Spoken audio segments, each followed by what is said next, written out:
आपल्या आईसोबत रील तयार करून महाराष्ट्राच्या कोट्यवधी चेहऱ्यांवरती हसू आणणारा कंटेंट क्रिएटर अर्थात प्रथमेश कदम याचं निधन झालेलं आहे. त्याचं निधन नेमकं का झालं, यामागचं नेमकं कारण काय, याविषयी बोलण्यासाठी माझी सहकारी भाग्यश्री माझ्यासोबत आहे. भाग्यश्री, काल प्रथमेशचं निधन झालेलं आहे, यामागचं नेमकं कारण काय होतं?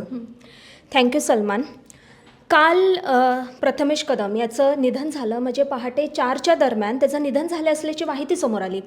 त्यानंतर तन्मय पाटेकर, त्याचा जो मित्र आहे, तो पण एक इन्फ्लुएन्सर आहे, सोशल मीडियावर त्याचे व्हिडिओ व्हायरल होतात. त्याने एक पोस्ट शेअर केली होती की प्रथमेश कदम याचं निधन झालेलं आहे.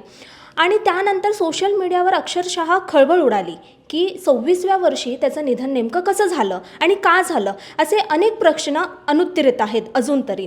नाही, पण तो काही दिवसांपूर्वी तो आजारी पण होता. हॉस्पिटलमधून पण त्याचे बरेचसे व्हिडिओ आले होते. व्हायरल नेमकं त्याला आजार काय झाला होता?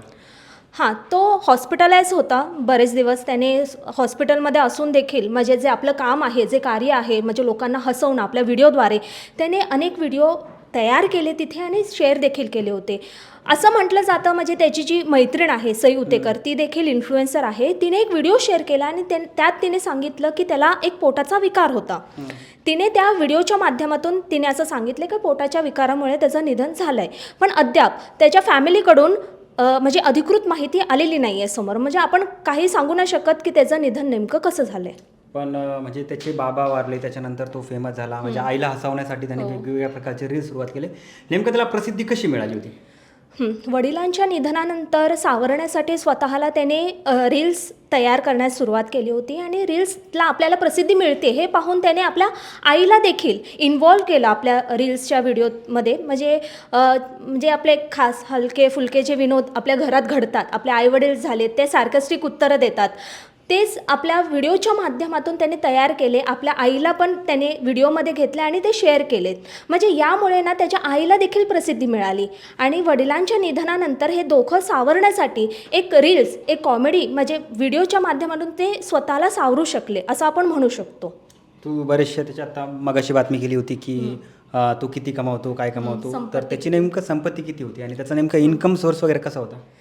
बघा कसं आहे, कोरोना काळात बरेच जणांना प्रसिद्धी मिळाली. कोरोना काळात त्याने पण आपला हा जो रील्सचा म्हणजे बोलताना आपण व्यवसायच म्हणू शकतो, तयार केला. त्याने रील्स तयार केले. त्यानंतर त्याच्या रील्सला मॉनिटायझेशन मिळालं इंस्टाग्रामकडून. त्यानंतर तो अनेक म्युझिक अल्बममध्येही दिसू लागला. म्हणजे एकंदरीत त्याचा आपण इन्कम म्हणू शकतो ना सलमान, तर 10 ते 50 लाखांपर्यंत आपल्याला एक आकडेवारी समोर आली आहे. एका न्यूज पोर्टलने ती माहिती दिली आहे.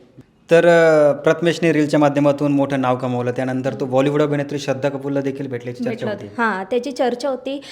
रील्सच्या माध्यमातून तो घराघरात पोहोचलाच, त्याला प्रसिद्धी मिळाली. पण त्याच्या आयुष्यातली एक अविस्मरणीय क्षण म्हणता येईल, तो श्रद्धा कपूरला एका मेटाच्या कार्यक्रमात भेटला होता आणि त्याने एक छोटीशी क्लिप आणि व्हिडिओ तयार करून म्हणजे सोशल मीडियावर शेअर केली होती आणि बोलतात ना, त्याच्या आयुष्यातला हा मोठा क्षण म्हणता येईल.